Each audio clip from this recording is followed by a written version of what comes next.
আসসালামু আলাইকুম ওরহমতুল্লাহি ওবরকাতুহ। আমার মেয়েকে যখন প্রাথমিক স্কুলে দেই, তারা তাকে বের করে দিয়েছিল। প্রতিবন্ধী বলে তাকে গালিগালাজও করেছে। তারপর আর তাকে কোথাও ভর্তি করাতে পারিনি।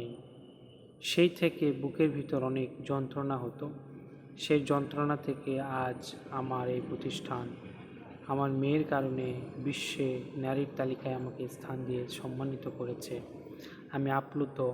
এই কৃতিত্ব আমার একার নয়, বিবিসি পরিবার এবং আমার জেলার সংবাদকর্মী সহ আমার কাজে উৎসাহ দেওয়া সকলের।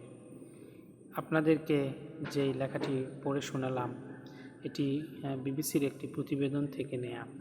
মূলত রংপুর ডিভিশনের একজন মহিলা তার প্রতিবন্ধী মেয়েকে স্কুলে ভর্তি করাতে গিয়ে তিনি ব্যর্থ হয়েছিলেন। প্রতিবন্ধী হওয়ার কারণে তার ক্লাসমেটরা তাকে সহজভাবে নিচ্ছিল না। সে তার ক্লাসমেটদের সাথে মিশতে পারেনি, ফলে সে স্কুলে টিকতে পারছিল না।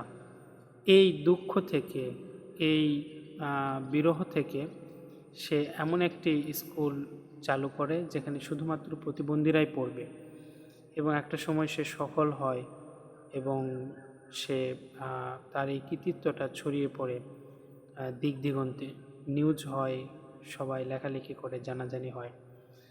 তো এখানের যে মেসেজটি সেটা আপনারা পেয়েছেন, তবে আমার কাছে একটি ছোট্ট বিষয় ধরা দিয়েছে। সেটি হচ্ছে যে একজন মানুষ যখন অ্যাকশনে যায়, কোনো যুগান্তরী কোনো সিদ্ধান্ত নেয়, কোনো কাজ করে, বিপ্লবী কোনো কাজ ঘটিয়ে ফেলে, জীবনের একেবারে উল্লেখযোগ্য সোনার অক্ষরে লেখার মতো কোনো কাজ যখন সে করে ফেলে, অবশ্যই তার পেছনে কোনো না কোনো একটা ঘটনা থাকে, গল্প থাকে, একটা বিরহ থাকে, একটা আঘাত থাকে, একটা না পাওয়া থাকে, একটা বেদনা থাকে, যেখান থেকে উঠে আসার জন্য মানুষ এই কাজটি করে থাকে।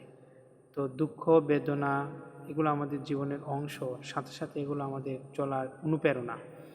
আমরা যখন কষ্টে থাকি, দুঃখে থাকি বা কোনো কারণে মুসিবতগ্রস্ত হই, তখন আমরা ভেঙে পড়ি, কিন্তু আসলে ভেঙে পড়া ঠিক নয়।